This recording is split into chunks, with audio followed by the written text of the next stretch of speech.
Good morning. My name is Tulasi and I have come to talk about economics, a very interesting concept called the fallacy of composition versus the fallacy of division. What is this fallacy of composition?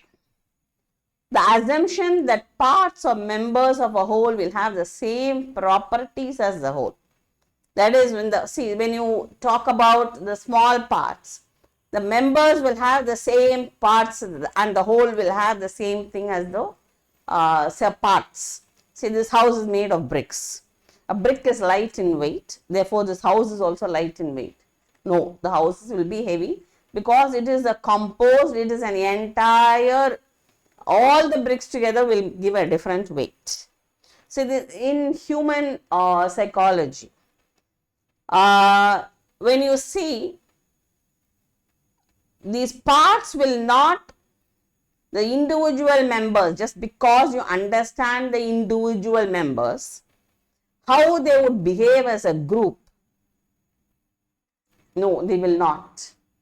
It's in English we call it as mob psychology.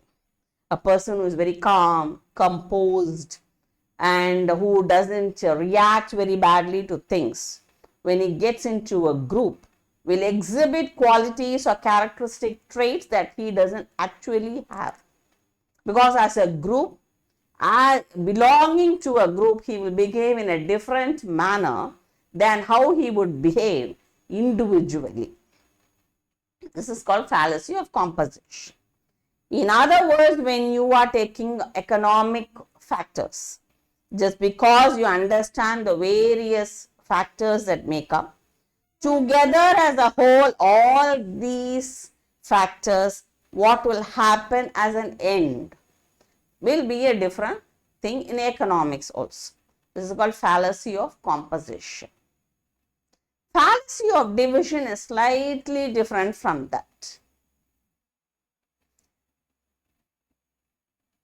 When you see the fallacy of division, the assumption that a characteristic which applies to the whole or a group must necessarily be the characteristic trait of the individual parts. In other words, just because you understand them, how they behave as a group, does not mean you understand the individual persons inside that group. As a group, you know how they are going to behave. It can be a religious group, it can be say a particular economic group, say the upper middle class, the lower middle class, or the below the poverty index. See, just because you understand how they behave as a group does not necessarily mean when you take them away from the group, they will behave in the same manner. This is called fallacy of divisions. This Australians travel a lot. So Gary is an Australian, so he must travel a lot. In other words, from a generalized concept, you cannot go to an individual concept. That is how it does not work.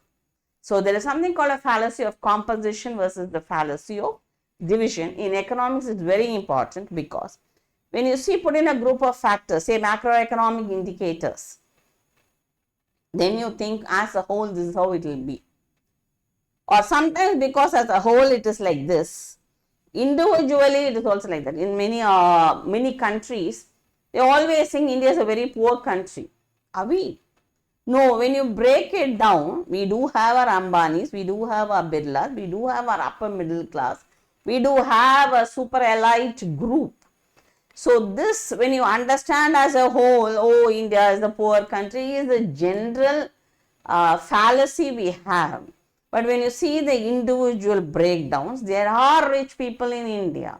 So it is composed of rich, the upper middle class, the middle class, and all sorts of groups are there. So this is the fallacy of composition and division.